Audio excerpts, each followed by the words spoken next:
Okay, welcome everybody. I am so excited to be here and to kick off this 9-week webinar. Um, my name is Danny. I am part of the Heritage Ward. My husband and I moved here about 3 years ago, 2.5, 3 years ago. We're wrapping up graduate school and stuff like that. But tonight I'm really excited because we get to start this seminar. We're going to talk about depression, anxiety in the family tonight, specifically in the family context. Just to give a little rundown of kind of how we can make this work best for everybody. If you have questions, please go ahead and type them in the chat. And then I'll take breaks periodically through the presentation to kind of check out the chat, answer your questions. And then if you want to just wait till the very end of the presentation too, that's fine. I have a whole section for just questions if you want to wait until then. But you know, I also want to give you the opportunity throughout. This seminar series is going to cover various topics about mental health and the family and how families can deal with mental health as a whole and together rather than just one individual trying to tackle it on their own. And so each week we'll have a different topic with different presenters. Each presenter is a marriage and family therapist trained in family systems and mental health treatment, and it's just going to be so great. Feel free to come to the ones that you want to participate in and you feel would be really helpful for you or for people that you know. And if there's a topic you're like, yeah, no, I don't need that one, that's fine. They're all going to be recorded, and well, with presenters' permission, if the presenter consents, we'll record each presentation and they will be available later for viewing at another time. Yeah, so let's get started. I'm really excited. So here we go. First thing to know, families are complex. That goes kind of without saying. As a marriage and family therapist, you know, this idea kind of came to me because very often we talk about mental health issues and treatment for mental health in the context of individuals. You know, individuals should go seek therapy, they should go get medication, and those things are true, but it doesn't take into account the fact that these individuals are part of families and that the rest of the family is also indirectly dealing with mental health. So they're complex. Families are very complex. Our interactions create and maintain rules and boundaries and send feedback. So for example, you know, the rules that are created in families are not always they're not explicit. So sometimes they're very implicit. For example, when my husband and I started dating, I teased him about his hair at one point. I didn't think much of it. I just cracked a joke and left it at that. But he did not like it. And he let me know he did not like it by getting angry and scowling at me and letting me know, like, I don't like that. He literally said, like, don't talk about my hair. I was like, oh, okay. And I backed off, didn't touch it at that point. A couple months later, I made fun of his hair again, and the same thing happened. He got angry, he scowled at me, told me don't talk about my hair, and we continued on. So through a series of interactions, we established a rule, an unwritten rule in our relationship that I don't talk about my husband's hair. I don't joke about it because it's not okay with him. Families have these types of rules all over the place. And I say this because these are some things I want you to consider and think about as we go through the presentation and as we go through the parts about anxiety and depression specifically, about what are the rules that are maintaining your family? How are we interacting in ways that impact mental health, specifically tonight, depression and anxiety? What are the rules that we have set implicitly or explicitly about mental health and depression and anxiety, because those things really play a role in how depression and anxiety are managed in a family. All families have their struggles. All families have areas of dysfunction. Don't worry if you're looking at yours and being like, oh, shoot. We all have it. We all have struggles. We all have strengths as well, though. So consider the things that you're doing well as the things that, okay, maybe we shift a little bit here. and how that impacts everybody in the family. So just some things to consider as we move forward. So we're going to start with depression. This is a big one, especially considering COVID. So when we think about depression, I think we all have our own beliefs and biases, whether it's based on experience or not necessarily lack of experience, but other types of exposure, what we see in media, what we read about. Maybe we don't experience it personally, but we have some sort of exposure to depression. Just to kind of give you a little bit of an idea of where the rates are of depression in the United States. This is from the National Institute of Mental Health. However, it is from 2017, so consider that as we talk. Overall, there's about 7 to 8% of adults nationwide that struggle with major depression disorder. That, however, has increased to about 11% since COVID has hit. COVID has taken a hit on mental health, and it's not to be ignored. There's some important things there. But if you look at this graph, we can break it down according to certain demographics. So we can see that females are more likely than males to struggle with depression. Ages 18 to 25, the rates are much higher than 50 and above in terms of age.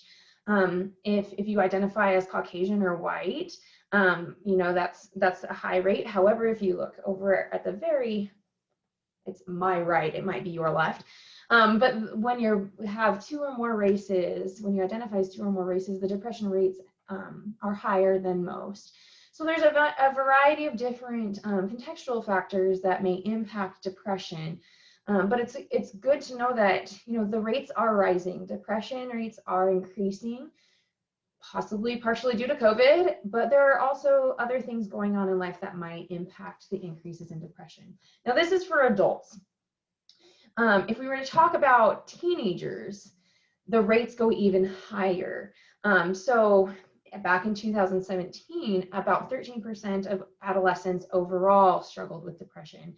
And a majority of that 13% was severely impacted by depression, meaning their functionality as a teenager was impacted. They had a hard time doing their day-to-day things. However, that has increased now as well. The data is not quite there in terms of how it's increased due to COVID. There's studies out there, but they're all kind of still trying to gather what the actual rates are right now. Some studies have shown that depression has increased to 45% in teenagers.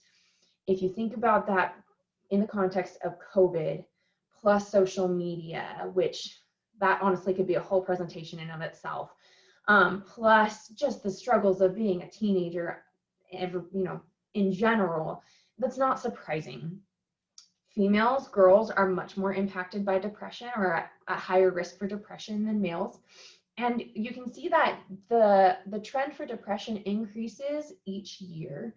So we start at fairly low rates for ages 12 to 13, and then around 14, it really starts increasing to meet that national average.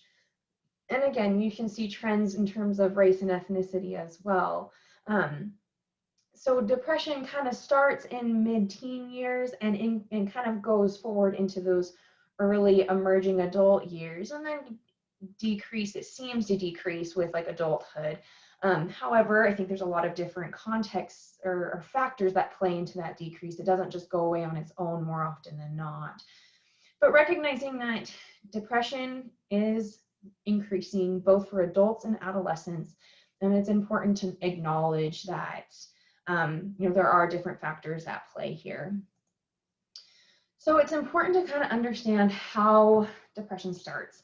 Some people, it's very easy to believe that it just, it's only contextual, like we lost a loved one, somebody passed away. Of course, grieving and the sadness associated with that can lead to depression, but that would mean more like a situational depression diagnosis. When it comes to major depressive disorder, there's a couple of different things to kind of consider. So the first one is genetics. Mood disorders and some behavioral disorders, some psychotic disorders tend to have links in the family. So there's a sort of hereditary trend. We don't understand it very well, but we know that families that have history of mental health diagnoses tend to carry on those diagnoses through their children. That doesn't mean it's a given. It doesn't mean that it's a lost cause. It's just something to be aware of. So again, there's mental health issues that run in both my family and my husband's family. And when we were dating, that was a big conversation we had, was like, okay, so here's my stuff, here's your stuff. How is this going to work for kids? Like, what is this going to look like? And so, we know the risks coming down the pike, and we know what our children might struggle with, but that also gives us power to change it and to address it when we see it, and we can nip it in the bud early. So it's not a lost cause, it's information. And again, if you have a history of depression and anxiety in your family, that does not mean you will for sure struggle with those same issues. It just means like maybe there's some higher risk factors, and we can address those. The next thing to kind of consider is life circumstances. And I think this is a big one for families in general. As a clinician, when I work with my clients that are coming in with the main concern of depression, more often than not, their life circumstances are less than ideal. And when I say less than ideal, I don't mean like they didn't get to go on that vacation they wanted to go on, or, COVID made it really difficult for them to follow through on plans. I mean, like, they are struggling financially. They're dealing with physical illness, which is another whole category. They are dealing with difficult relationships that seem to not be healing. They're dealing with loss, consistent loss. So the life circumstances that I'm talking about are the ones that are more chronic and more difficult to address. Just anecdotally, as a clinician, I tend to see higher rates of depression with lower income families, which makes sense because honestly, this is a whole different topic, but we live in a world where it can be very difficult to meet your own needs due to economics and societal issues, things like that. So life circumstances play a role in this. And I would say life circumstances also play a role in the relationships between family members, which can contribute to depressive symptoms. If you have a teenager at home that feels like nobody in the family likes them, whether that's true or not, their risk for depression is going to increase because they don't feel that acceptance. They don't feel that sense of security or a place where they belong. That's one example. If you have parents that are consistently fighting, that can lead to depression in kids, and let alone the parents. When we were constantly fighting with our spouse, and it's not getting better, and we feel like we're trying, but it's not working, that can lead to depression because we start to feel hopeless, which is a big key factor for depression. So considering the life circumstances of yourself, your family member, the person that you're concerned about that struggles with depression is a big factor for depression and where it starts to creep in life. Trauma is a big one. And this can be something as far back as like child sexual abuse and abandonment to I got in a car accident 2 months ago. So any type of traumatic event, when left unaddressed specifically, does increase the risk for depression and developing depression. And this is more chronic depression too. Like these types of circumstances that are more longer lasting, that are more, what's the right word I want to use? Like prevalent, or have more of a long-term impact in our lives, are more likely to lead to a like chronic diagnosis of depression, major depressive disorder, rather than a depressive episode, because they both exist. Major depressive disorder is much more chronic. We have ups and downs that are pretty consistent, and there are things to do to help decrease, the increases of depression and kind of maintain it. But it's not the same as, say, this really sad thing happened to me and I'm just dealing with it and I'm just depressed because this thing happened, but I will overcome and it will go away and then I'll be back to my normal level of functioning.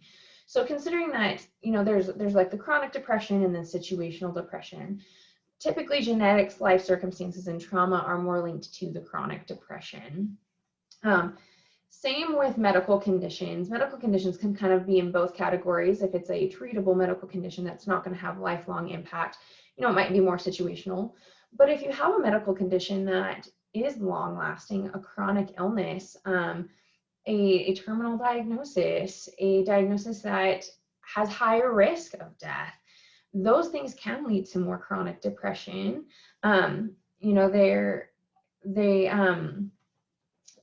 They impact how we view life, and they impact our feelings of hope and worth and positivity, yes, but that's a little bit different. The other thing to consider is medical conditions can also include other mental illnesses, mental health issues. So depression can be secondary to a lot of different diagnoses. A couple are anxiety, ADHD, PTSD, sleep disturbances. Sleep and depression are very important. They go together. We'll talk about that. But if you have a different diagnosis that may be a primary diagnosis, depression might kick in if that diagnosis is left untreated. So for example, I work with a lot of kids that have ADHD. And however, when they come see me, the main complaint from the parent is they're depressed. They're depressed, they're lacking interest in their things. And then when I start working with the family, meeting with the kid individually here and there, I start picking up on ADHD symptoms, and I'm like, what is tell me about this. Is it hard for you to focus in school? Yes, it's why I hate school. School's the worst. I'm like, well, yeah, I'd have a hard time in school too if I couldn't focus. And then we start treating ADHD and the depression eases. So knowing that there could be a diagnosis of depression as a secondary diagnosis rather than the primary thing, that it comes about because we have something else that we're dealing with in terms of mental health that's not being treated, that is very, very possible. Other things to consider about how depression kind of comes about: it could just be a neurological brain changing function, like brain changing in its functioning. So what has been found is imaging studies of the brain find that those that have depression, the frontal lobe, where we kind of have all our personality, our decision making, our rational thought, the creative parts of us, the part of our brain that makes us who we are, it's right here, right up front. It's this front part right here. That is less active in people that are struggling with depression.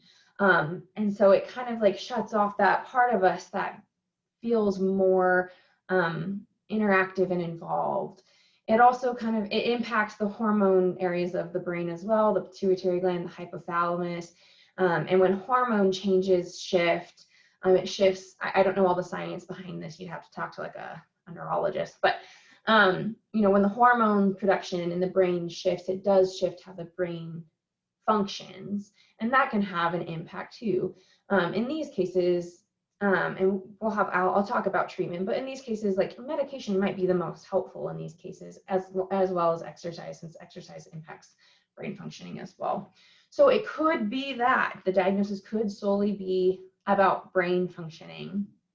I haven't found this to be very common, I'll be honest. In my practice, this is one where, like, yes, it's there, but it's not the main reason that depression exists, if that makes sense. The last thing to consider regarding depression is that it can come about from drug use and alcohol misuse.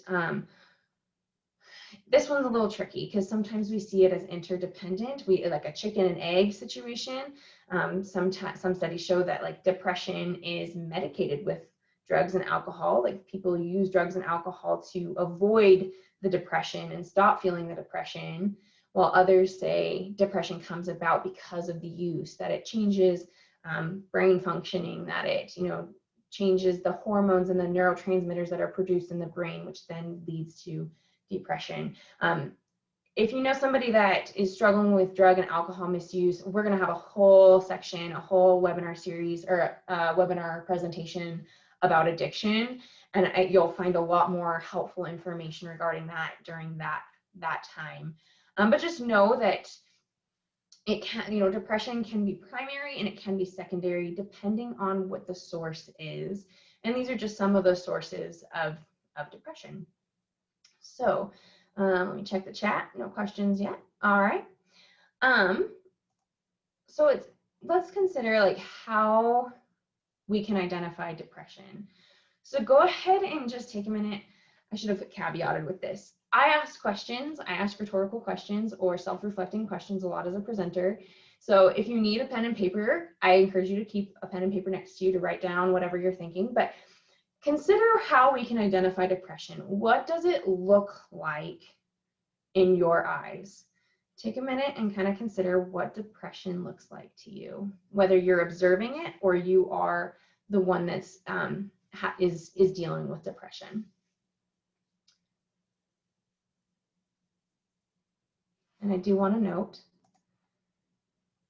little trick here, it looks different for children, teens, and adults. So just consider that as you think about it.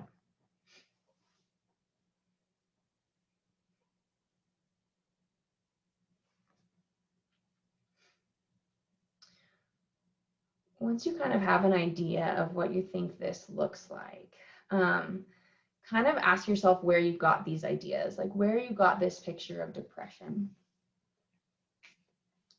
I'm going to get some water.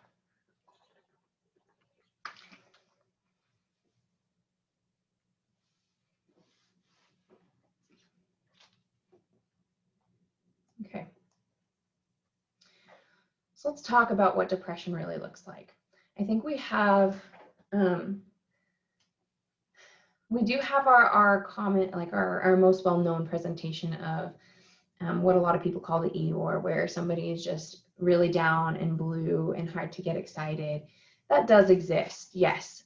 But there are so many other ways that depression exists and presents that it's really honestly unfair to consider or assume that that's what it looks like for everybody. So let's go. There we go. In children, depression can look like increased fussiness and temper tantrums, difficulty sleeping, and kind of like a regression in their developmental milestones. So bedwetting after they're toilet trained, refusing to use the bathroom after they're toilet trained, change, like regressions in their speech where they start regressing back to maybe like baby talk, even though they're well outside of that parameter. So this requires parents and adults to know what that child's baseline is. Knowing where, like really what your child's normal level of functioning is and basing off of that. So when they increase in their fussiness and temper tantrums, like this is not a normal temper tantrum for little Johnny. This is different and I don't know what's going on.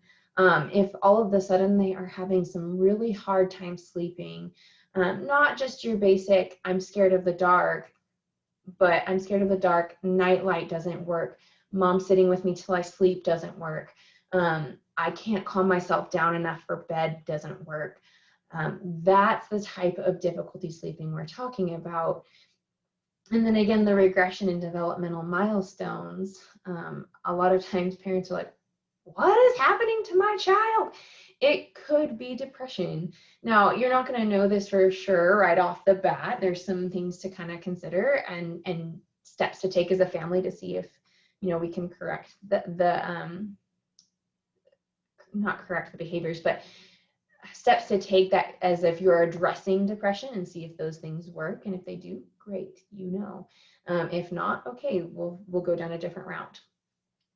In older kids and teens, it starts looking a little more classic. We have irritable mood, we have decreased interest in activities, drops in school achievement. This is a big one. The drop in school achievement is really important to consider, because this is one of the first signs that something is not okay. Again, you have to know your kid's baseline, But if you know what their baseline is and you can measure from their baseline, a sudden drop in their school achievement is the first indicator that most parents notice that something is not okay with my child. But if you pair it with, they've kind of stopped taking interest in what they normally like. You know, Gina really liked basketball and was like really into it, and now all of a sudden she just doesn't even want to touch the ball. Like, what's going on there? With that lack of interest, maybe they have increased isolation from friends and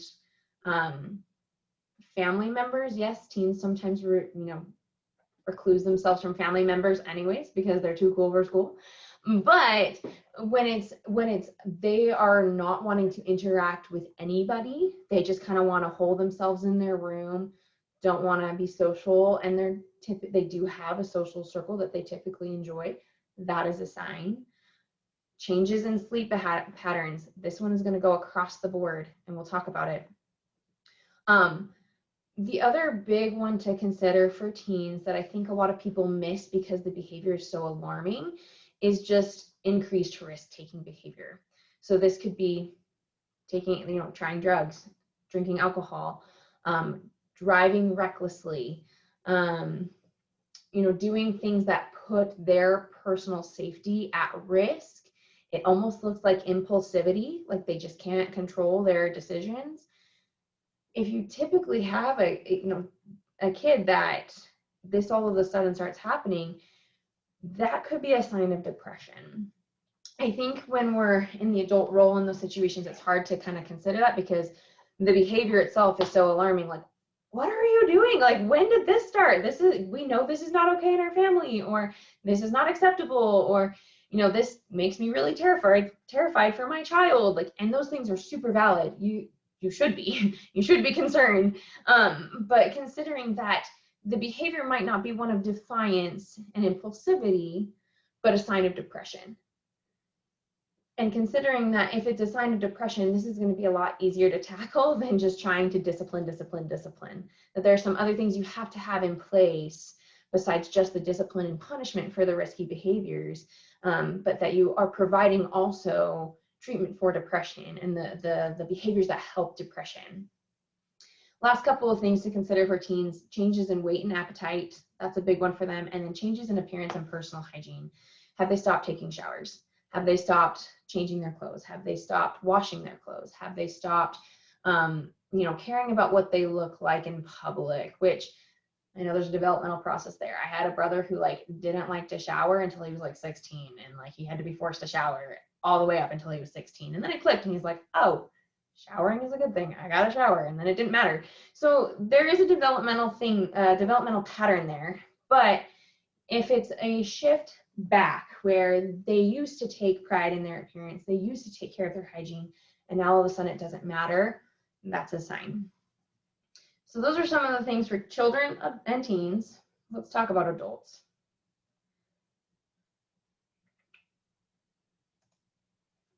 Here we go.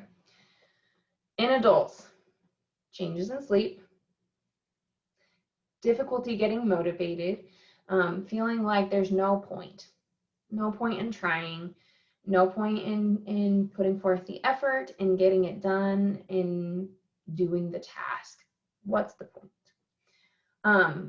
Changes in appetite, having a hard time concentrating and focusing.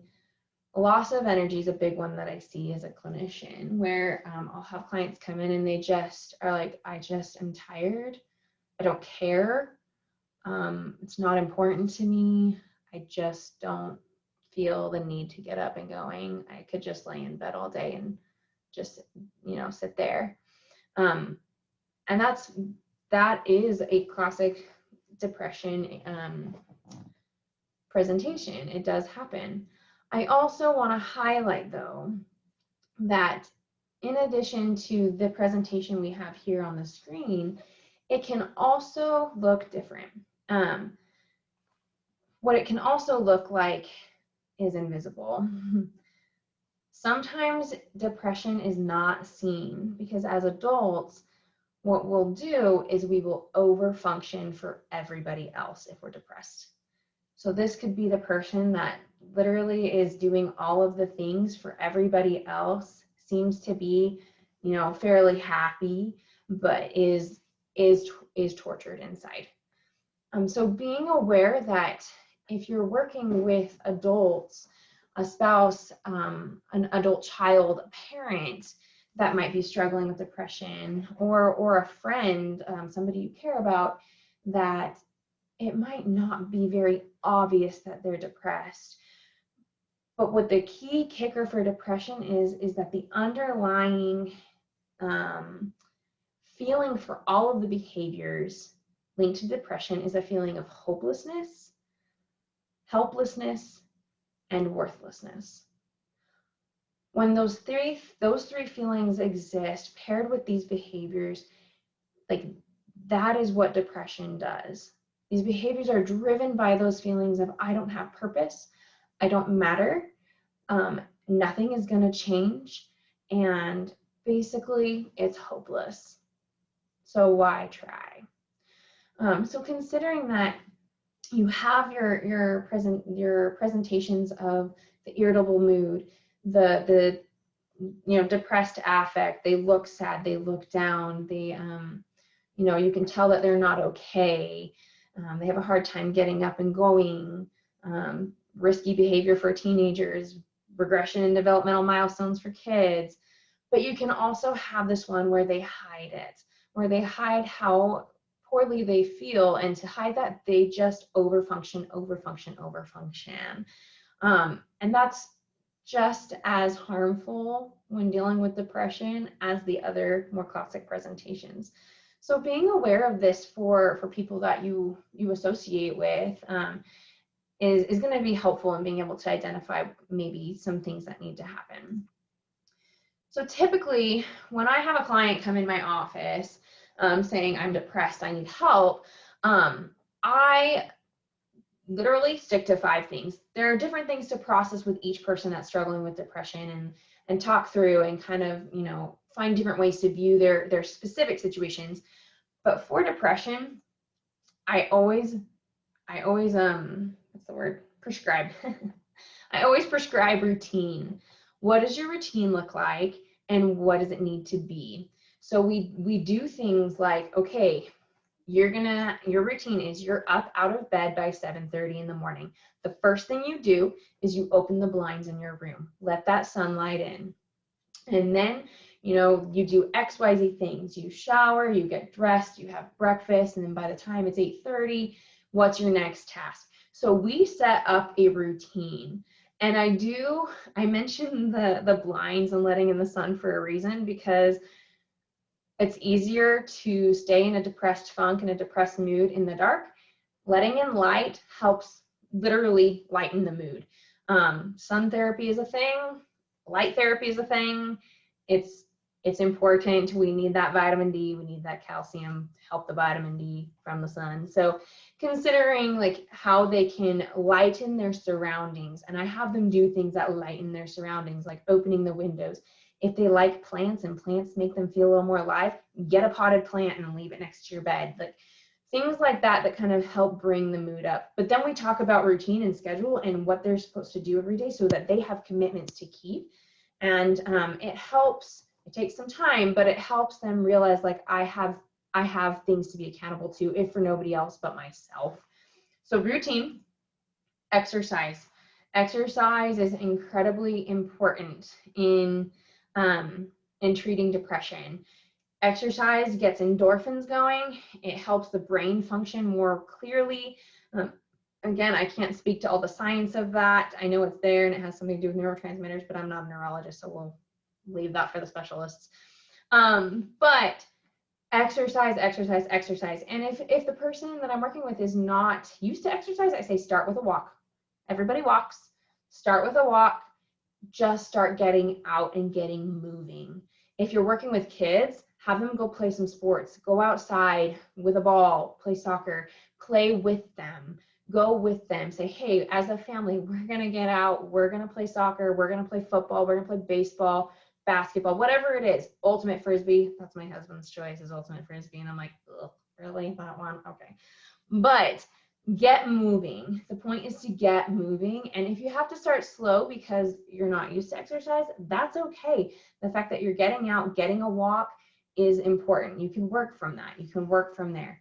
But 30 to 45 minutes when you're starting at, I would say every day. But as you start to maintain and you get to a place where you're feeling good, you can decrease to 4 to 5 times a week, which is, it's just important. It's really important. Balanced diet, the foods that we take impact our mood, they impact our brain function. So making sure that we are getting that balance of lean proteins, high vegetables and fruits, leafy greens, the non-processed foods that don't have additives and stuff like that, eating balanced as well as possible is really important. Now that doesn't mean don't be a Nazi about it. Like, you can have the ice cream too, but making sure that you're getting the nutrition that you need for your body to function properly. Human connection. So making sure that you have people that you are connecting with on a daily basis, whether it's a text, a phone call, a Zoom chat, a visit, an actual face-to-face visit. I know COVID is kind of weird right now, and that kind of puts a damper on things at times, but Texas is also opening up, for better or worse, I don't know. So whatever you feel comfortable with at this time, but finding some way to interact with other people on a daily basis, and it needs to be daily. We are not wired as humans to be alone. We are not wired to be lone wolves. We are wired to have a pack. We are wired to have people. We are wired to interact. And if we do not have that need met, then depression kicks in. I've had in college, this is my dirty little secret. In college, there would be days, I would go days without speaking to anybody. If I had just come off an exam period and all I wanted to do was veg, I would literally sit in my bed, watch Netflix, and I would talk to nobody for days. And by the end of day 3, I'd be like, I feel awful. I feel so awful. I need to go talk to somebody and not just listen to people talk on my screen. I need to go find someone. And the minute I got up out of bed and found my roommates in the kitchen eating breakfast and chatted with them, I felt better. There is something about human connection and interaction that really helps boost mood, and we have to have it daily. Otherwise, depression kicks in. And the last thing is therapy. Every situation is different.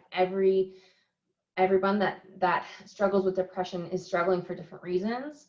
The struggle is different for everybody. So having a therapist to kind of help process those pieces and guide around treatment is really important. Now, that doesn't mean it has to be a lifelong thing. Therapists can be one of those things that catalyze treatment, and then you get it and you're good and you can maintain, and you only need to go in periodically if things get difficult and get back on track. So it doesn't have to be a lifelong process or a lifelong part of your maintenance, but it is there as a support system and as a tool to help you gain more knowledge and experience and understanding of how to help you manage your depression. I will say, these things are really good for treating mild to moderate depression. If you have severe depression, the best thing is these things and prescribed medication. I think we have kind of this idea, I do think it's decreasing, which is great, but medication is a tool. That's all that medication is. Medication is a tool in our toolbox to help us maintain and address our struggles. I would encourage that if you're seeing a primary care physician for medication for depression and it's not working, see a psychiatrist. Psychiatrists are specifically trained in psychotropic medications, meaning medications specifically for mental health. PCPs can do it well at certain times, but not always. And if it's not working with a PCP, work with a psychiatrist. So there's that. Let's see, we'll visit the chat for a second. So we had a question: if someone is in the depths of depression and lacks motivation, how do they motivate themselves to get into a routine, exercise regimen, et cetera, et cetera? That's a great question, because the motivation piece is really hard when we're feeling like poop, like crap. When we don't feel well and it's easier to just be in bed, it takes a lot of courage to move. It takes a lot of strength to move. And when I say move, I don't mean just literally move. I mean move forward in your healing process. And I think this is where the family comes in. I think this is where relationships come in, holding ourselves accountable to people, to get that motivation piece is really important. But also the motivation piece, or the accountability to self and to others to start taking steps in healing. Wherever you're at in depression or helping somebody else with depression, making sure that you are doing the things that you need to do. And if it starts at the bare minimum, that's where it starts. I would definitely recommend, if you're like really in the depths of it, or the person you know is really in the depths of it, find a therapist, because there is a lot that goes into each individual's circumstance and situation. And having somebody that knows yours in and out is one of the things that I found the most helpful for me. When I have struggled with depression in the past, having a therapist that knew my situation in and out, I knew all the things to do. I knew I needed routine. I knew I needed to exercise. I knew like I needed to talk to people or like interact with people and like not just be alone in my room by myself watching TV. So like I knew these things, and some days were easier to follow through on those things than others. But the days that I went to my therapist and spoke with her about my specific struggles and the things that I was personally going through were the days that I felt I had more energy and courage to go through the week. And I had more strength to take the risk of actually moving forward, because this is me kind of going in my therapist brain. When it comes to depression, it does feel, how do I say it? It feels safe in a way. It's easier to stay in the hopelessness and the helplessness than try and be knocked down again. It's easier to stay in that place of, I'm just going to stay huddled here because it doesn't matter, than to try and get knocked down again, or to try and then have the rugs slipped from under your feet and you're back on your butt. Like, that is hard, that's difficult, and that's painful. And so knowing that there are people that care about you has been a big one, that they love you, that they want you to be happy and functional, and that, having that accountability, and then yes, having a therapist that you trust has been really helpful. And for not only for me, but I've seen that be really helpful for other people. It's helped them kind of see things differently, view their circumstances differently. If you want recommendations, I can give you some really good recommendations in the area. But also considering the impact that family has on depression, which is where we're going to go. So this is kind of a continuation of that answer. If my screen works. There we go. So depression in the family is really important to consider. Recognize that depression itself is not about you, but it can impact you and you can impact it. So when I say that, I would encourage you, so let's take a minute. Think about your thoughts and beliefs about depression. Not about how it comes about or anything, but just when you think of depression, what are some of your gut reactions? Take a minute and think. And when you have it, think about how those gut reactions or those beliefs influence your actions and your perspectives of yourself and your family members.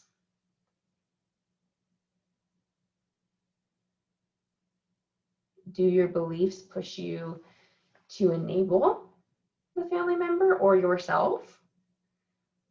Do you make excuses for the behaviors and the struggles, saying this is depression, we just have to wait it out, like we just need to be just let it be, or, you know, excuse what's happening?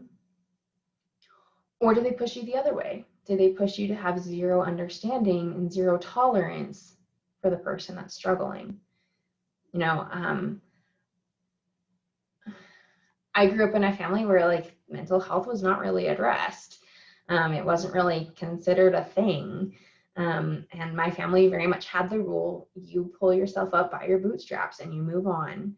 And I think about that and I consider, don't get me wrong, I love my family.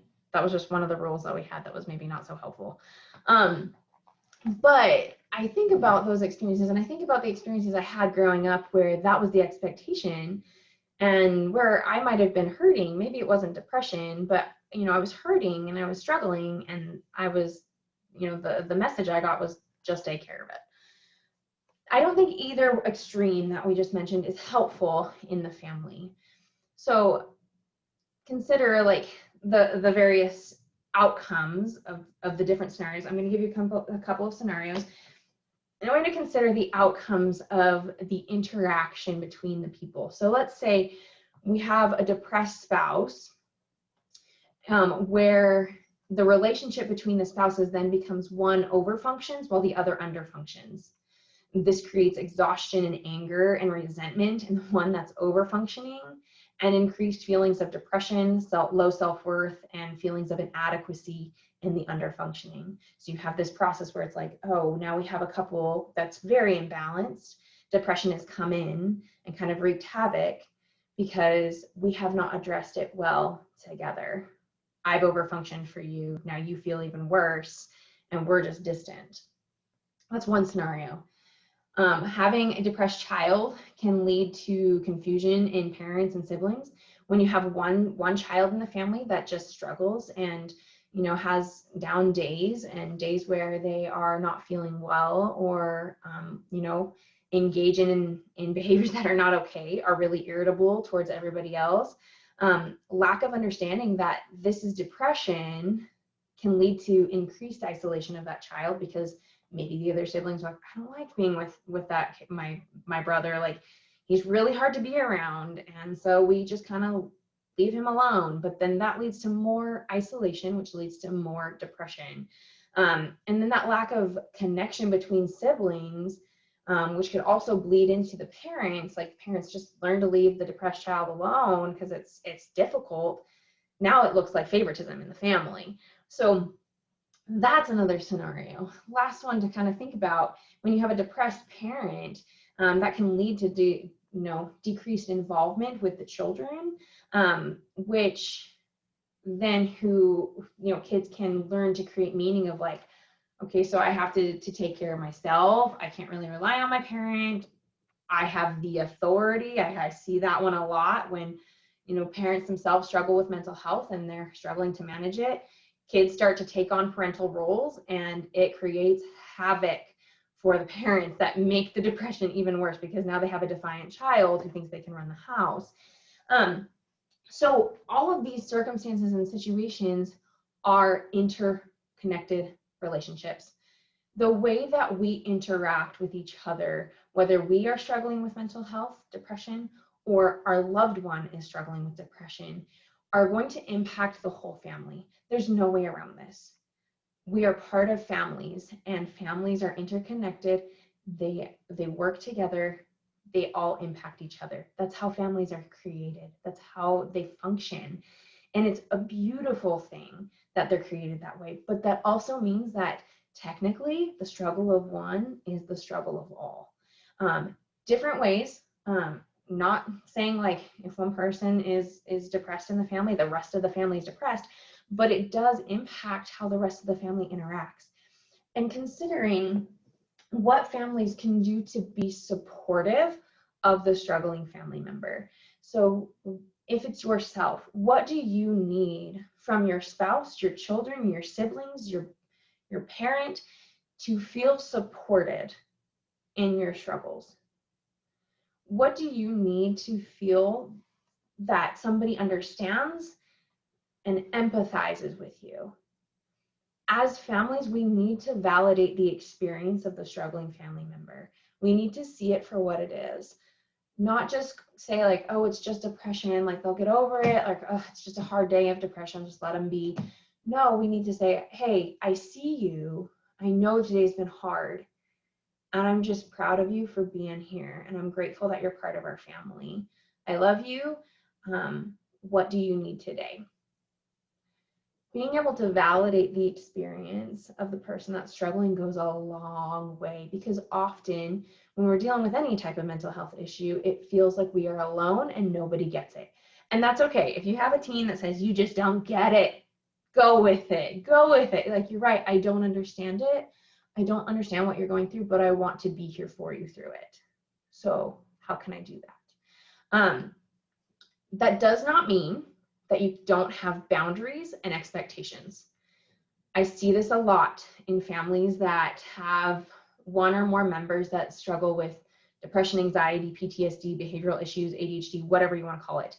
Whatever issue they're coming in for, I see that they create so much space for the mental health issue that they take out expectations, boundaries, and rules to allow the mental health issue to even grow more, which is not healthy. That's not the best way of doing this. So while you provide empathy and validation, you also provide expectations. You also provide, I say rules, and the word that comes to mind is boundaries. So for example, let's say, you and your family, like, okay, we gotta get out. That's gonna help everybody. We gotta go take a walk. Let's go take the dog. Let's go to the park. We're gonna get outside, play around together. And your depressed family member is just poo-pooing it the whole time around. Maybe they make rude comments to another family member or lash out. Those are the moments where you say like, hey, I know you're struggling and I'm sorry you're struggling. That behavior is not okay though. Just because you're having a hard day does not mean you get to do X, Y, Z.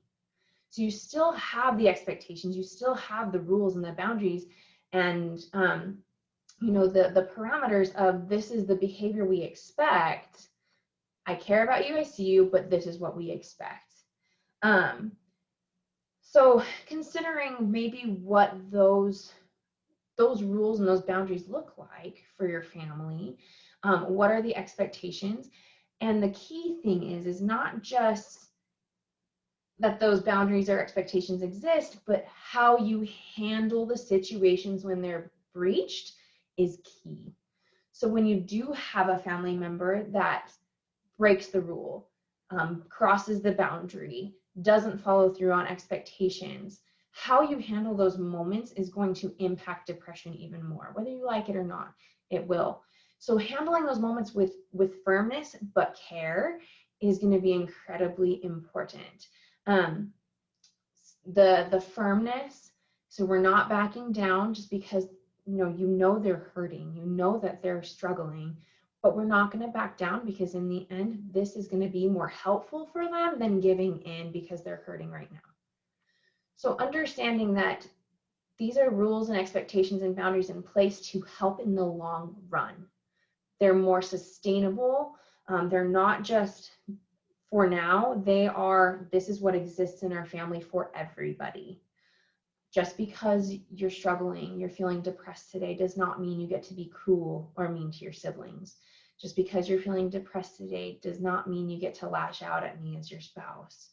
I understand you're struggling, but I also deserve to be treated with respect. So boundaries. It also kind of helps, especially for kids, it helps teach what behaviors are helpful and unhelpful when you're dealing with depression. It helps train them to recognize, like, when you're depressed, when you're feeling this way, this behavior over here that you want to do isn't going to help you feel better, but this one will. So lashing out at family members is not going to help you feel better, but playing a game of foosball will. This over here, isolating in your room with social media is not going to help you feel better, but coming and watching a movie and laughing with the family will. Highlighting the differences for people, recognizing that there are certain things that feel better, even though they're hard to do.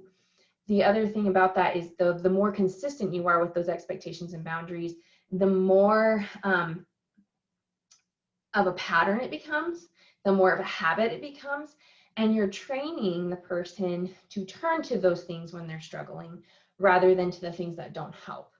So in this, that I very much mean it when I say this is long-term helpful behavior training.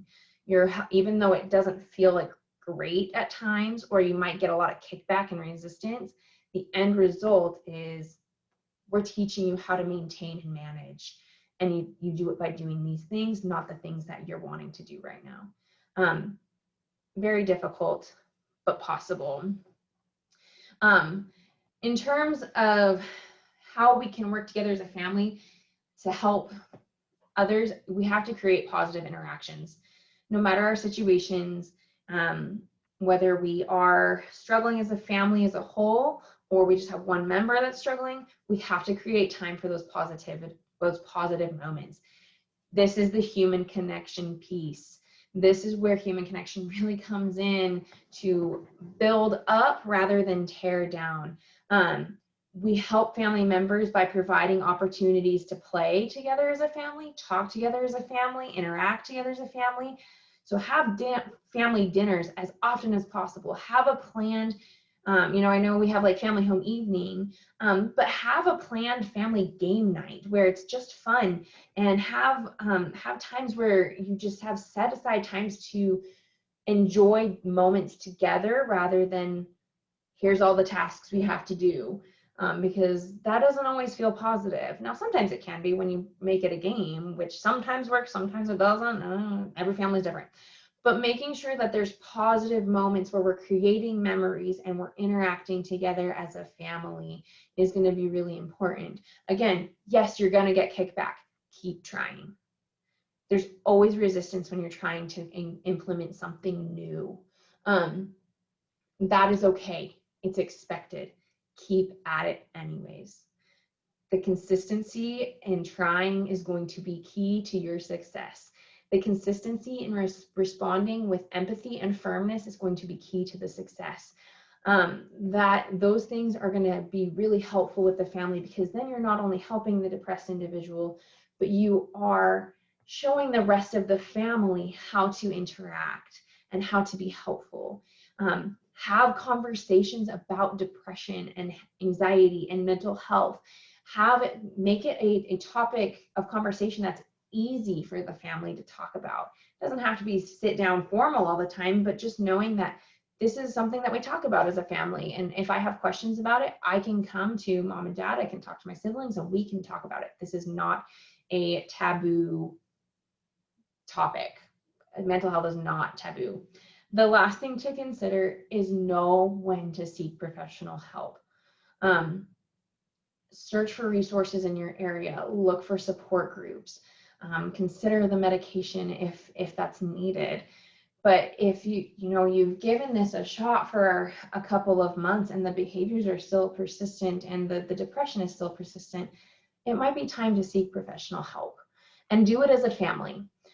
This is something I'm really kind of adamant about just because of my training. So as a marriage and family therapist, I like to work with the family, because I know that that person who's struggling only sees me for an hour and then goes home to the same family system and the same family situation for the rest of the week. And my 1 hour with them is not going to do very much if the rest of the family is not involved, because they can go about doing their own thing, the way they've always done it, and that doesn't help address depression. So I would encourage family treatment, family therapy. That doesn't mean that the individual will never get individual sessions. It happens all the time. But if the family is not involved, we're not setting up that person for long-term care or long-term success, because they will continuously go back to the same system where the same behaviors will happen, the same patterns will happen, and then depression just keeps coming back. So consider that. Okay, another question. How can I balance me as a parent with anxiety and a depressed teenager? I feel like we are polar opposites and have trouble understanding each other's struggles and needs. I love that question. I am going to not that I'm going to ignore it, but we're going to talk about anxiety. And I think that will have some more answers to this question specifically. And then re-comment, maybe not the whole question, just be like, hey, that didn't answer my question. If it doesn't, give you some answers, and then we'll address it again. So that is our conversation about depression. Let's move on to anxiety, and I'll try and pick up the pace so we're not here all night. I'm sorry. If you can't tell, this is something I really enjoy. So with anxiety, these are pre-COVID numbers. Anxiety is very, very prevalent. In fact, I honestly think it's more prevalent than it is actually reported. I think most people struggle with anxiety in some way, shape, or form, and it just goes undiagnosed or unreported. So before COVID, we had about 19% of adults struggling with anxiety, about 7% of kids. Again, this has increased since COVID. I don't have those exact numbers.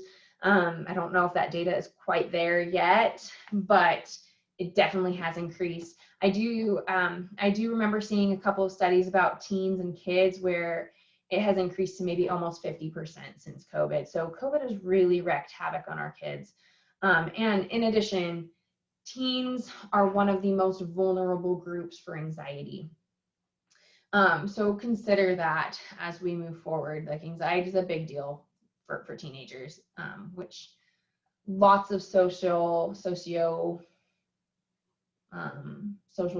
what is the word? Lots of like social contexts that go into why teens have anxiety for sure. So kind of go back into your reflective brain. Consider a time when you felt worried, like really worried. And think about what the thoughts and the feelings were that you were experiencing. Kind of put yourself back in that moment.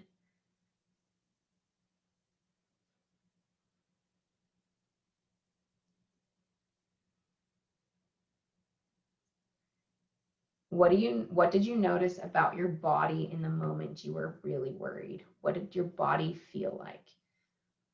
Were there parts of you that were tense? Was your breathing faster? Was your chest tight? Were you sweating? What was going on with your body?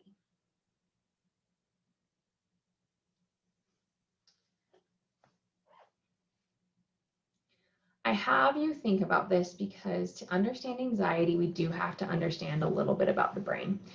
And I do know this stuff. This is a part of the brain I understand well. Anxiety takes place in the midbrain. So if you cut your brain open in half and lay it open like this, right here in the middle is called the midbrain.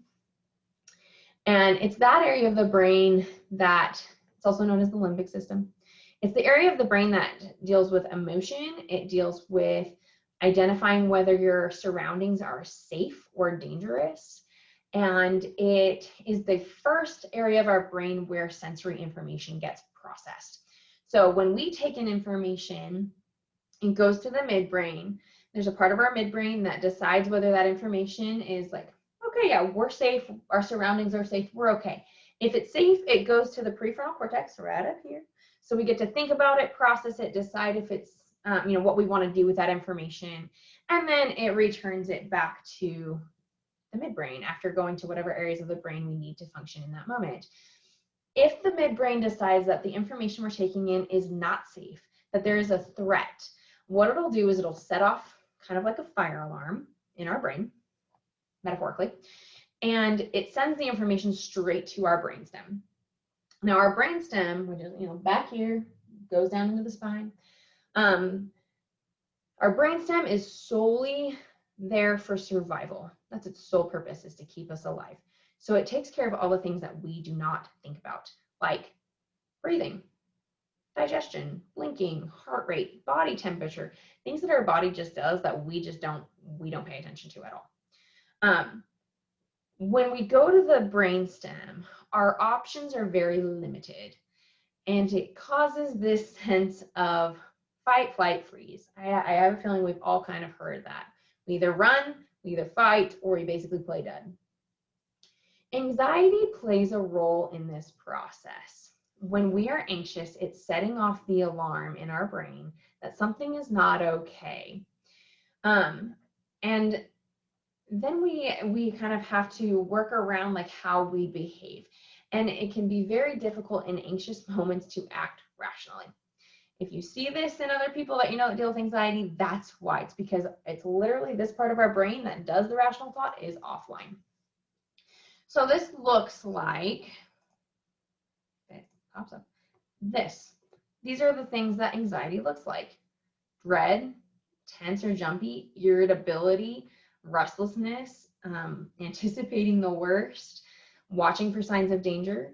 We can also have physical symptoms, increased heart rate, increased breathing, tenseness in the muscles. If it gets really bad, upset stomach, headaches, insomnia. Anxiety messes with sleep just like depression does. Difference is, depression, if you're dealing with depression, you can fall asleep fairly easily, but no, I lied. If you're depressed, if you have a hard time falling asleep, if you're anxious, you have an easy time falling asleep, but you wake up a lot and have a hard time going back to sleep. So understand those differences. When the rational part of your brain is offline, so when we have those alarms going off because something is told, our brain has told us there's something that's a threat, our emotional brain runs rampant. And this is when we start doing all of the what ifs. And we start going through all of the processes of like, okay, how do we prepare for that? How do I deal with that? That's going to be the worst case scenario. So we're going to plan for that. We go through all of the emotional stress of dealing with something that might not even happen. It's very, very tolling. It takes a big toll on physical health and mental health. It's exhausting. Anxiety is kind of, that's more what I deal with these days is anxiety. However, that's not what people always see.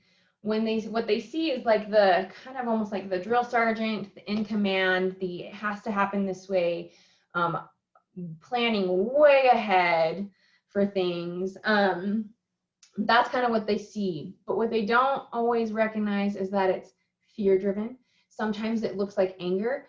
I have clients who get so anxious that they literally can't do anything. So it looks like they're just lazy. They miss appointments, they miss deadlines, they don't follow through. They're kind of flaky, quote unquote.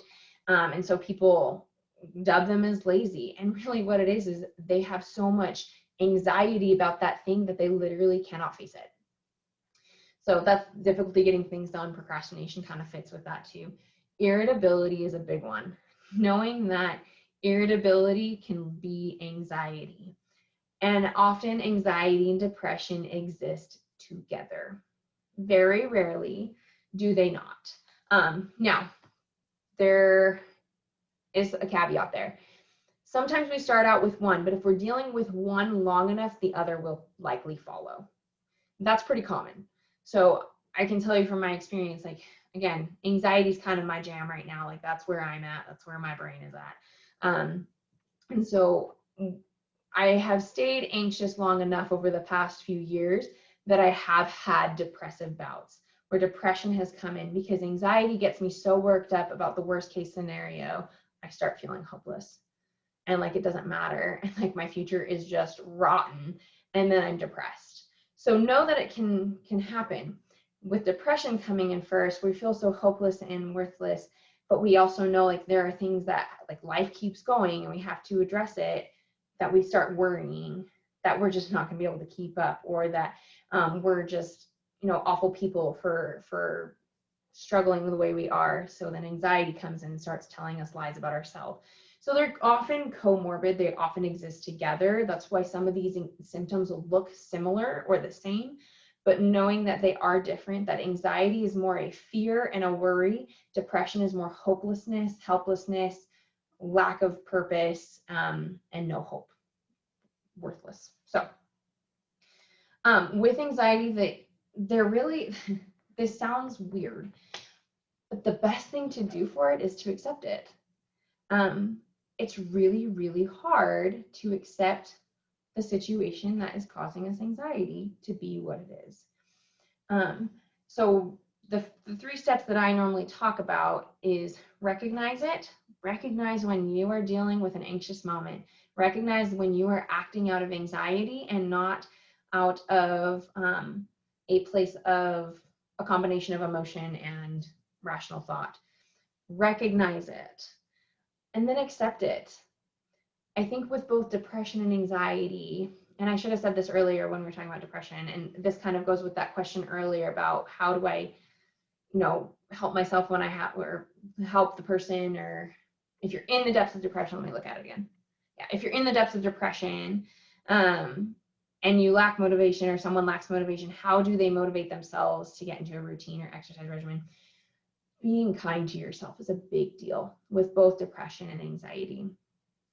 You know, I do work with a therapist. I see my own therapist pretty regularly.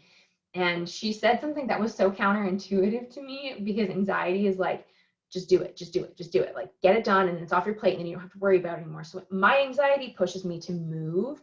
Other people, like some people's anxiety pushes them to freeze. It goes both ways.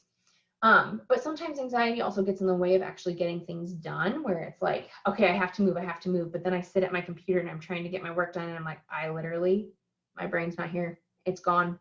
I have nothing to write on this paper. I'm just, nope. And so what my therapist mentioned to me was, or what my therapist suggested at one point in therapy was, give yourself opportunities and be kind to yourself when you don't take them. Because there's something that happens, I don't know the science on this, but there is something that happens when we give ourselves opportunities. So if we're dealing with depression, giving yourself the opportunity, like, okay, I know I need to get out of bed. I can get out of bed now, or I can get out of bed in half an hour. If I can't do it right now, let's try again in half an hour. And being kind and gentle to yourself when you don't choose to get out of bed right now, or you don't take that opportunity in that moment. That's okay. Be kind. The same goes with anxiety. When you're feeling really anxious and you see that you're acting out of anxiety instead of anything else, and you're just kind of like all over the place, you recognize it, you're like, oh, that's where I'm at right now. Okay, I accept that, and I'm going to be kind to myself because of it. I'm not going to, I'm not going to berate myself for feeling anxious right now. I'm going to accept the fact that I am anxious. And that takes some work, because with anxiety, in my experience, both clinically and like professionally and personally, anxiety doesn't want you to accept anything. Anxiety wants you to just keep on worrying and stressing and moving and jumping from one thing to the other, or freezing, however anxiety plans out for you. And being able to accept, like, yep, I'm anxious. That's where I'm at, has given me, I've so much power. I've seen it give my clients so much power to then choose how they want to move forward. It helps them feel a little bit more in control, and it helps them view themselves differently. So instead of fighting it, accept it. And then we move forward with firmness and care. Now, there are certain strategies that we can use to help with that acceptance piece of anxiety. Mindfulness is a big one. In fact, I've kind of considered tacking on one more week just to talk about mindfulness to this whole seminar, because I just love it so much and I think it's so important, but that's neither here nor there. Mindfulness is accepting the present moment without judgment and with compassion and acceptance. So we get really judgmental when we feel like we're not doing what we should be, or that something is wrong, or that, we're recognizing that we're in the throes of depression or anxiety. We can tend to get really judgmental. That is counterintuitive. Those are the times when we need more acceptance and compassion of like, okay, yeah, this is where I'm at. Okay. And then we move forward. Acceptance is not the same as agreement. So you can accept your current situation and not be okay with it. That's okay. Acceptance does not mean that you agree with what's going on, with the situation, with the circumstances, with the behaviors, but acceptance gives you the power to do something about it. You cannot change what you cannot accept. So you have to accept first, and then you can decide how you're going to move forward. So a couple of different strategies.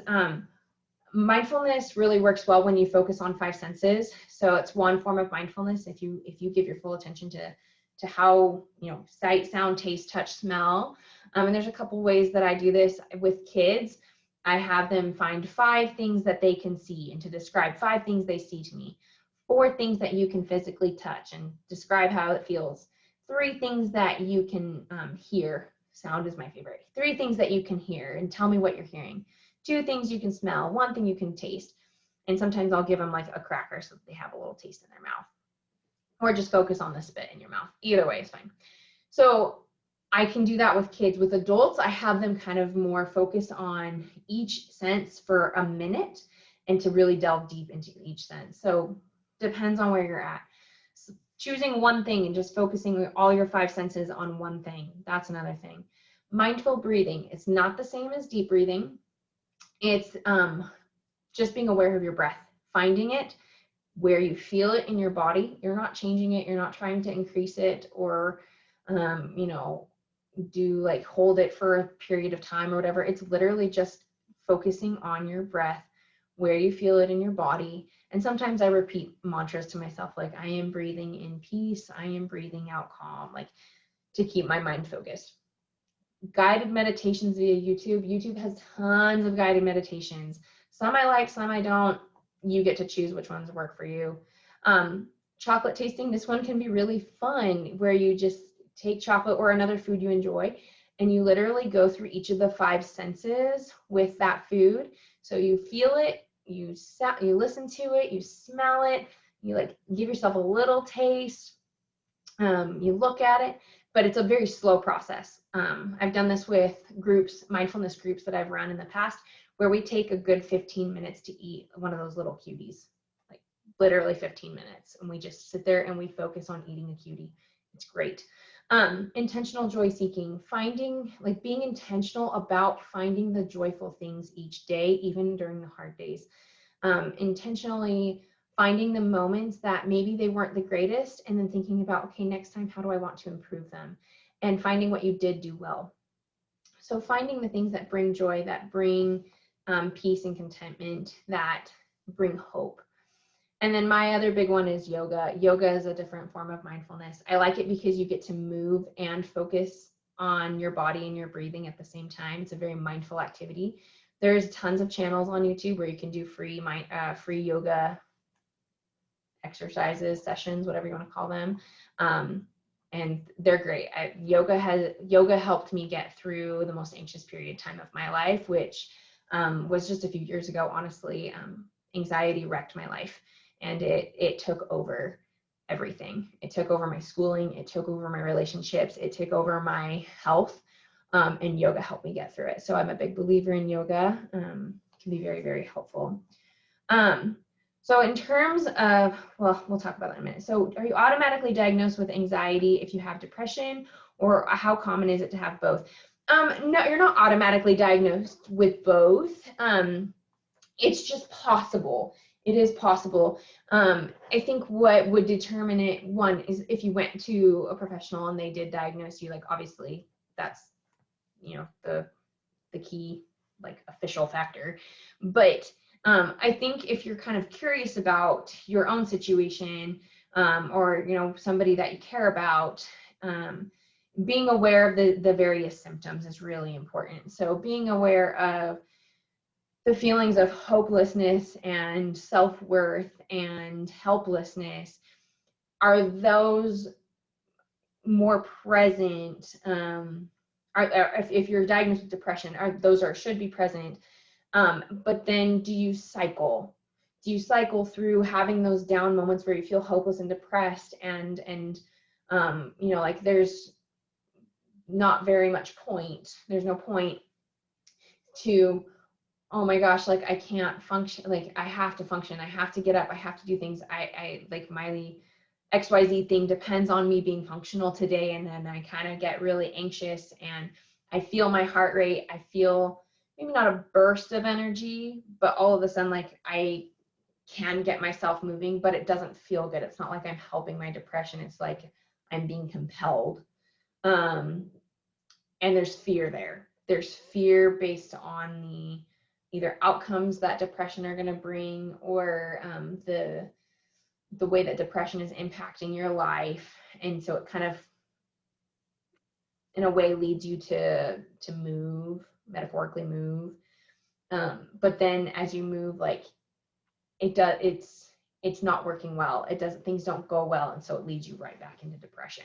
There's no point trying. So it cycles. The opposite is also true. Like I said earlier, again, anxiety's kind of been my jam the past few years.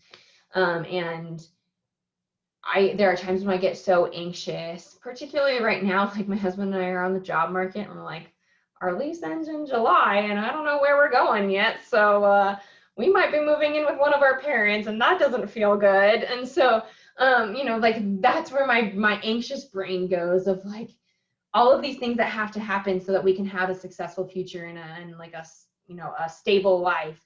Stability is a big thing for me. So stability, like I want stability, and like I'm really anxious that the things that we need to have stability aren't going to happen. And when I like see things that are kind of like quote unquote proving me right that we're not going to have stability, then I get into this depressive mode where I'm like, oh my gosh, like we're just going to be screwed. Like we're not going to get anywhere. We're going to be living out of a car. Like that's where we're going to be. Is that true? Probably not. But that's like the process that I go through. I get really anxious about our future and I like really worry about it. And then like something happens, whether it's like we didn't get a call back on a job or, I have to push a deadline again or something like that for my dissertation. And then I start thinking like, oh my gosh, like our future is ruined. And then I get into depressive mode. And then the anxiety comes back and it leads me to that. So hopefully that answers that question. Okay, anxiety and the family. So same as with depression, recognize that anxiety is not about you, but it can impact you and you can impact it. So consider the times, go back to that memory where you felt worried or anxious, and consider when you felt supported in that moment, if you did at all. What support was offered to you? How did it help? And what was the outcome of that situation?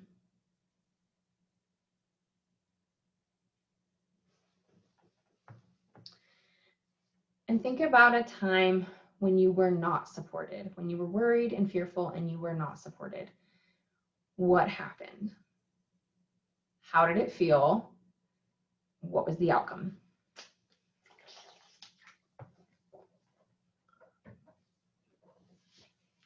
I ask these questions because it shows that interactions around these moments are important. That when you receive what you need, it goes better. When you don't receive what you need, it becomes more difficult.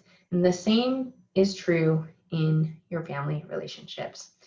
So consider how your response to your family's anxiety is going to help or hinder their self-soothing, because that's what's really the key in anxiety, is learning to self-soothe.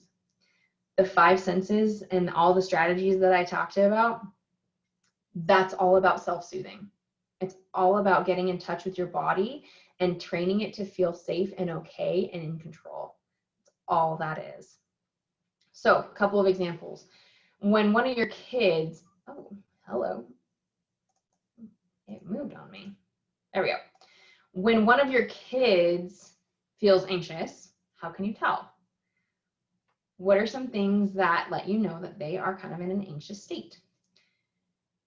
What interactions do you have with them that increase their anxiety? What are things you do that make you notice, oh, that spiked when I did that?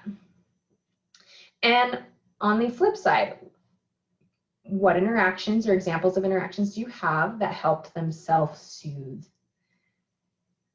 Every kid is different, so what works for one might not work for the other. So for example, tactics are gonna have to change. For example, my older siblings, there's a big gap between me and my older siblings. There's like a 10-year gap. And my older siblings were yelled at a lot more and given harsher punishments than I was and my younger brothers were. Partially because of differences in temperament. Like, one, parents are different with their older children than they are their younger children. They grow in their parenting, they change in their parenting. But the other part of this too is like my older siblings were, a little more defiant. They were a little more independent, not independent, because I was pretty independent too, but like they were more self-sufficient in their decisions and felt pretty confident about all their decisions. I was independent, but didn't always feel good about my decisions. But if my parents yelled at me, my temperament was not okay with it. I didn't like yelling, and I shut down. So for my older siblings, it was a little more effective because it got their attention. It got their, like, oh, dad's yelling, I gotta pay attention. For me, it was like, oh crap, dad is yelling, like I gotta hide. So different tactics work for different kids, and being aware of which ones cause anxiety and which ones soothe anxiety are going to be helpful, and it helps you get through to your kid more when you're trying to discipline them. When a spouse feels anxious, considering what is behind the anxiety. Is it insecurity? Is it performance-based? Is it responsibility-based? What happens to your anxiety? And I think this kind of goes back to the question about how can I balance me as a parent with anxiety and then a depressed teenager? Like, I feel like we're polar opposites here and have trouble understanding each other's struggles and needs. Very true, very understandable. But you have to, so in these interactions, considering like what happens to your anxiety when your family member is anxious, or in your circumstances, depressed. How does anxiety cause you to respond in that moment when you're dealing with somebody else's struggles? Considering how anxiety drives your interactions, drives your responses, or the responses of your loved one, is going to be really helpful, because it helps you distinguish what's anxiety and what's your family member. Anxiety and our family members are not the same thing. We have family members that have anxiety come in and wreak havoc on them. And recognizing that the anxiety is not them, just as it's not you. It's something external that comes in and causes a struggle. And how we interact, we need to interact with the person, not necessarily the anxiety. So if this is a very common pattern for me and my partner and my husband and I, when he gets anxious, I get anxious. And we don't have to say anything to each other. We just kind of know. I'm like, oh, Jordan is anxious right now. Okay. I wonder why he's anxious. Like, I don't know what's going on. And then I feel my anxiety start to creep up. And then he can feel that I'm anxious. And he's like, are you okay over there? And I'm like, yeah, I'm okay. Are you okay? He's like, yeah. And so we both kind of lie to each other because we're not okay, which is not good. But he knows I'm not okay. And so his anxiety increases.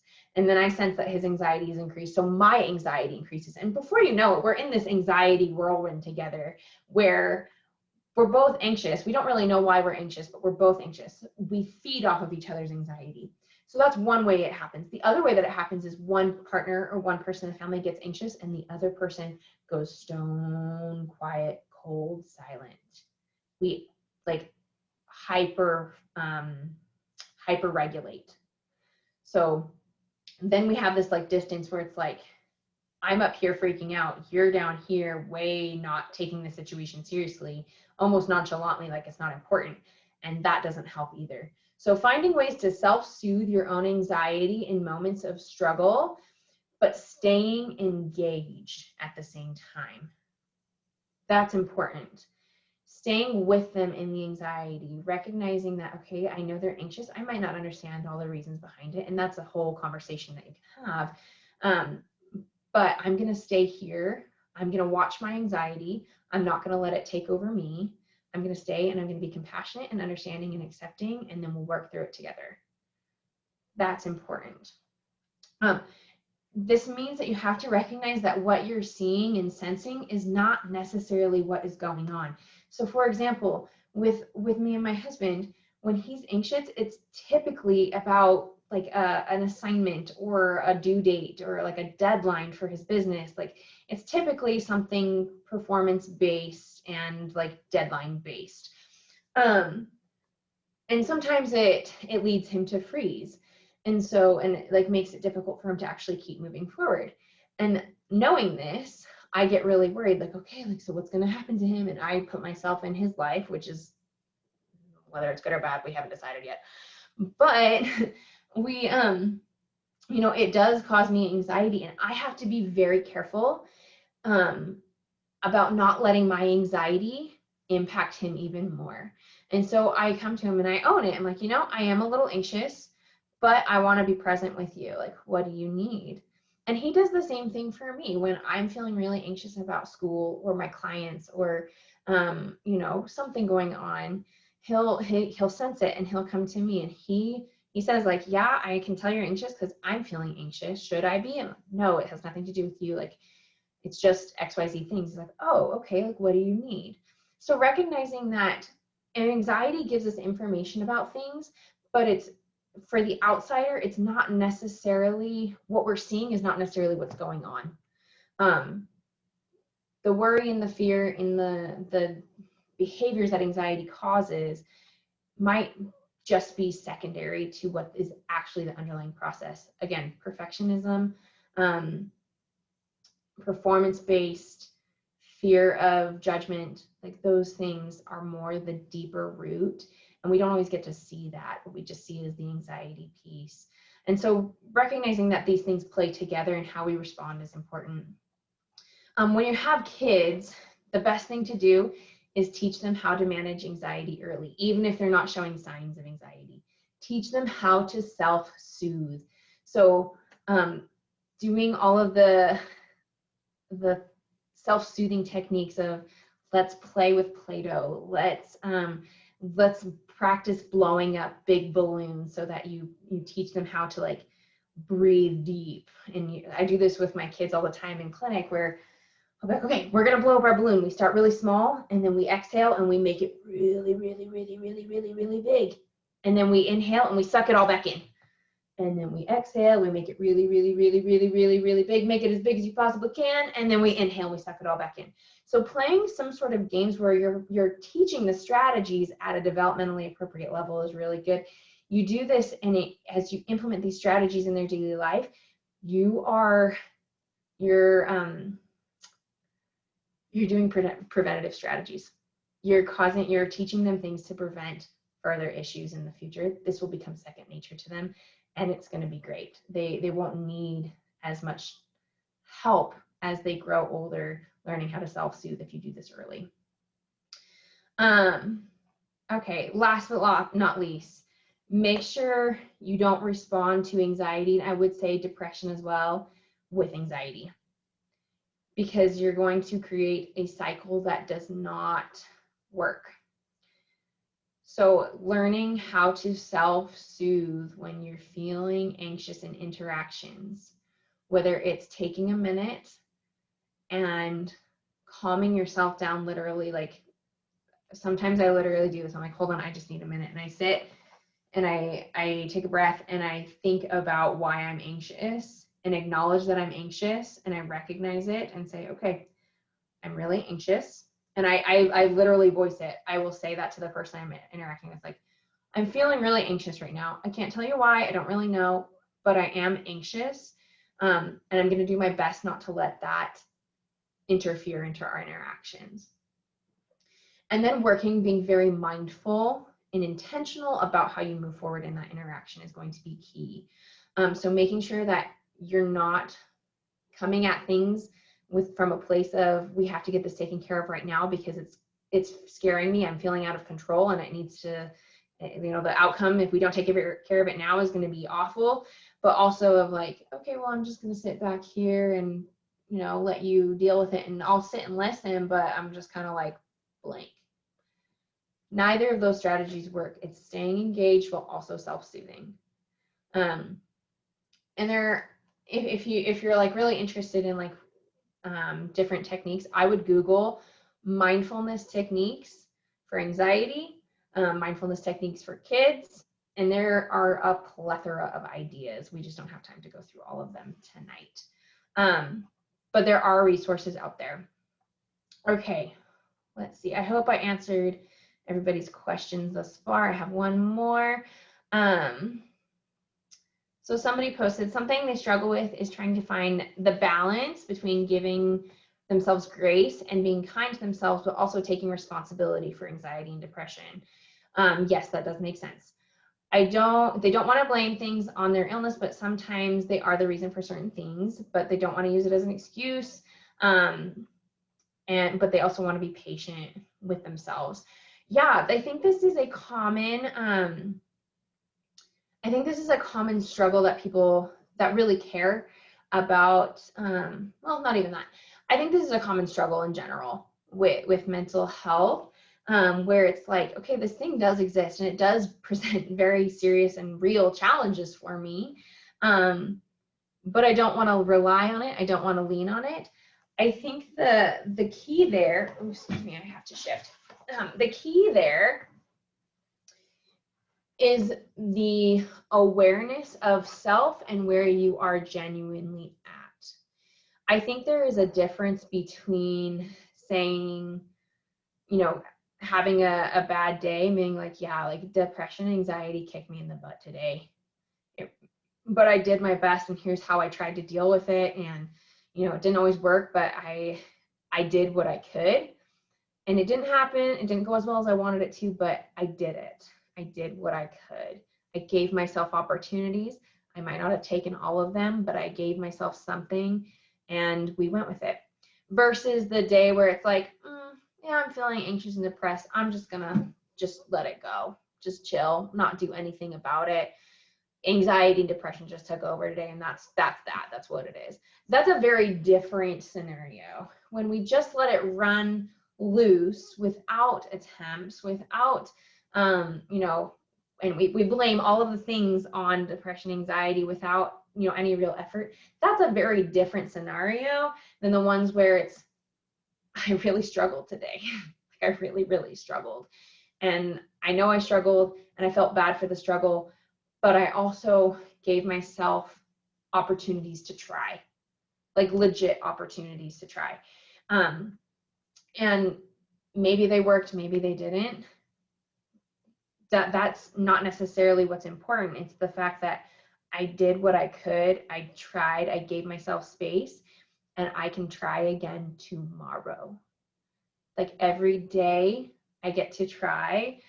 And the thing about anxiety and depression is once you find what works for you, it does get easier, but you will have harder days. Like it's not going to just be like a straight, like, oh, I finally figured out what works for me. Okay, now I just improve. It's more like, okay, I found what works for me. Great. I had a good, few months where I was really like improving, and then I dipped.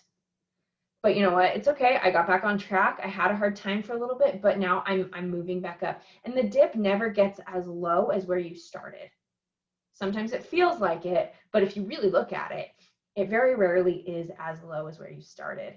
It's still a dip, but you have so many more strategies and you have so many more pieces in place, both in like personally and in your family. Like again, if these are conversations you're having with your family and you're teaching these things to your kids, your spouses, your siblings, your parents, then it becomes more common. It becomes more a family culture rather than just like, oh, this is something they do because, they got depression. It's like, no, this is what we do as a family to help ourselves.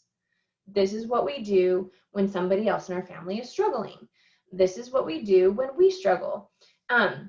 So you've created, when you have these parts where you've improved and then you dip a little bit and then you improve and then you dip a little bit and then you improve, it's because you've created a different system in your family. You've created a different culture in your family around mental health. You've created a system where it's accepted, but also something that you're working on. It's not just accepted and left to be. You haven't like sat there and created a whole basically house for anxiety and depression to live in, but you've said, no, it exists, it's here, and here's how we're going to deal with it as a family. It's not going to take over, it's not going to take up all the space, and here's what we're doing to address it. And again, every person is different. It's a trial and error process where you have to decide like what works best for you. Try something for a month. If it doesn't work, okay, let's move on to the next thing. Try it again for a month. It doesn't work? Okay, let's move on to the next thing. You keep trying until you find what does work for you. And again, I can't stress enough, like seeking professional help when you really need it, and medication. Like medication really does help. Sometimes it takes a minute. Not everybody has the same reaction to every medication, but it can really be helpful. I've worked with so many clients that, they come in and we do all the processing and we do all the routines and, exercise and eating and human interaction. And they're just like, I just feel low still. They're like, I just feel like I can't get there. I can't get out of it. And then I say, okay, it's time to try maybe some medication. Let's talk about it. I don't prescribe it. I refer them to somebody that prescribes it, and it works wonders. They get on the right medication and they're like, I feel better. I haven't felt like this in years. And they keep on with all the patterns and the habits that they've created. It's not like they just stop those things. They keep on with those healthy habits, but they have another tool that they are using that boosts it and makes it more effective.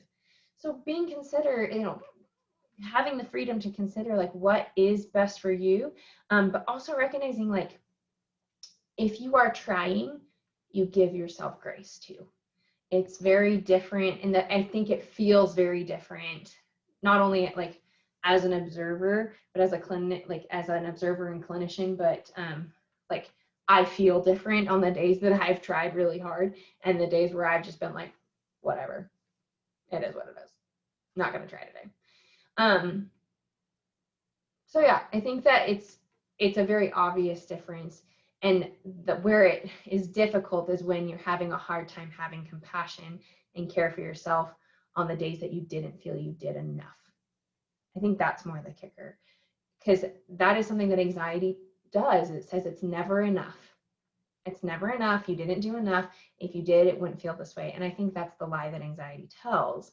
And so that is the key that's when you really need to have care and compassion and acceptance for yourself.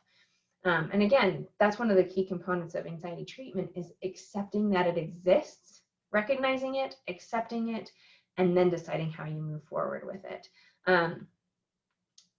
which is easier said than done. But great questions. That wraps that up. Are there any other questions that you guys would like to ask, or questions that you guys didn't feel like I didn't answer sufficiently? Like, I'll just give you guys a minute. And I'll give you guys like about a minute, and if not, we will wrap up. I have some resources listed next, so we can let you guys have those. So I'll show that. I'll show the resources we have listed for various things. If you have questions, feel free to write them in the chat, or you can ask them to verbally. I believe everybody has you guys have the ability to actually speak, and I don't know, some webinars are set up where you can't do that, but if you would like to ask questions, now is the time. But here are some resources if you're interested in more information. A lot of the information and stats that I pulled for tonight came from the National Alliance on Mental Illness as well as the National Institute of Mental Health. So if you want more information, those are two really good sources to go to. The Center for Disease Control also has some information. I think that these two resources here are a little more accurate, but that's there.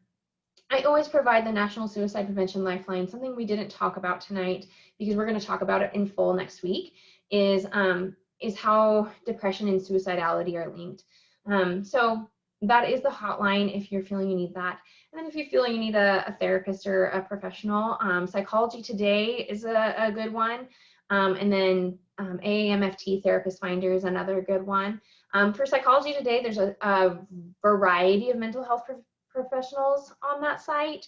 I'm biased, so I always look for the LMFTs because those are the marriage and family therapists, but that, you might find somebody that is a psychologist or LPC that works really well for you too. The only difference is they don't necessarily always include the family, which I think is really important. But okay, one more kind of goes along with the last question. How do you help people see that you're not using anxiety as an excuse? So that's tough because it is an interaction, right? And in the end, there's nothing you can really do to force people to see that. In my experience, education goes a long way, especially if it's between spouses. If you feel like, so I'm speaking from personal experience here, if you feel like there's something bigger going on and you're not quite sure what, or you're not sure if it's anxiety, depression, something completely different, reading up on what you're seeing is really important. Reading up on the symptoms that you're experiencing or that you're noticing somebody else experience, getting more information, getting more education is really, really helpful. Because then you have some things to present and talk about, like, hey, I was reading about this. What do you think? Do you think that this fits for me or you or a child or whoever? Does this feel right? Like, does this connect in any way? And it opens doors. Do this lovingly. I will say, some people use this as like, look what I found. This is you. Don't do that. But, doing this lovingly, like, hey, I want to have a conversation about this. I found this information. I want to talk about it with you. Like, what do you think about this? Does this fit for us? Does this fit for our family? If so, like, what do we need to do? Maybe we need more information. Maybe this is just the start. Maybe we need something else to kind of help clarify some of our questions. Information goes a long way because it helps clarify something. So I do this a lot with my clients with ADHD, which is a little bit different, but ADHD in adults is very often overlooked because it just looks like irresponsible adults that procrastinate and can't get crap done, and they're just like loosey-goosey, unreliable, and really difficult to live with. But the fact of the matter is like ADHD does exist for adults, and a lot of people overlook that. And the minute that the person struggling with ADHD gets their hands on information about it, they're like, oh my gosh, this is me. This is me. Like, this isn't, I'm not broken. Like, I'm not just like problematic. I'm not like a screw up. Like, this is a thing. Oh my gosh, this is so helpful. And giving that to the partner and being like, oh my gosh, this is my spouse. Like, yes, okay, there's a name for what's going on. It's not that they're just irreliable or unreliable or procrastinating or flaky or like can't focus. Like, there's something for this. There's something to this. This is real. So the education piece is really helpful. And the other thing I would consider is in safe relationships. I wouldn't go do this with just anybody, but with somebody that you trust and are close with, like having real conversations about what's going on with the anxiety or the depression that you're experiencing or that they are experiencing. And this might also require some therapists, some therapy. Often when we're facing with something new, we don't always know the deeper roots. We don't always know the the underlying driving motivators or driving factors of the anxiety or depression. And so being able to have somebody help you find those things if this is between couples, I would go as a couple. If this is between family members, kids and parents or siblings, I would go as a family. Because the information just helps everybody kind of gets on the same page, and it helps everybody understand, like, oh, my sister really struggles with feeling like she just like has to overwork herself to meet up to any expectation. That's really sad. I feel bad my sister thinks that way. Like, I think my sister's so great. Like, it kind of gives them an inside look at the other person and what they're going through. So I always encourage, having more people involved in the therapy sessions that are about trying to figure this out. So education, professional help when needed, especially to get down and explore kind of the deeper causes and deeper roots of these things. Some people are really good at doing that for themselves, and if you are, awesome, do it. If you're not, and you're like, yeah, I have no idea, go find a therapist. Like, they're great. They can be really helpful. Hopefully that answered any questions. Okay, last little bit. So we'll wrap up. There is a Facebook event page. So if you want to keep up with what we're doing each week, There is a Facebook event page. It's the Mental Health and Family Seminar Series. Go search it on Facebook. It has the same, I believe the state sent out like the poster thing, the announcement on through email. It has that same background basically. But there I will post every week who's presenting and what the topic is, times, the link will be there and everything. So if you need the information about the event again, that's there. And then next week, we will be hearing from Dr. Cameron Brown about suicide ideation, suicide, and self-harming behaviors. So if that is something that you feel you need to understand better or are experiencing in your life, come listen next week. I've heard him speak about suicidality and self-harming behaviors, and it's very, very helpful. It's very insightful. So come join us next week. That will be our topic, and Dr. Cameron Brown is, he's very well informed on this topic. So unless there's no other questions, thank you all so much for coming. I'm so grateful that you are here and that we're doing this, and I really do hope that it's helpful in some way, shape, or form. I have recorded this, and the sessions will be recorded in the future as long as the presenter consents to that and is okay with that. I'm not sure where they're going to be posted, but they will be posted somewhere for future viewing if you need to go back and rewatch later. Thank you all so much for coming. Any last questions? If not, I'll stay on for a few minutes. I'll stay on till 8 if you have any questions, but that's all I have for you this week, and I hope you all have a good one. Thanks so much for coming.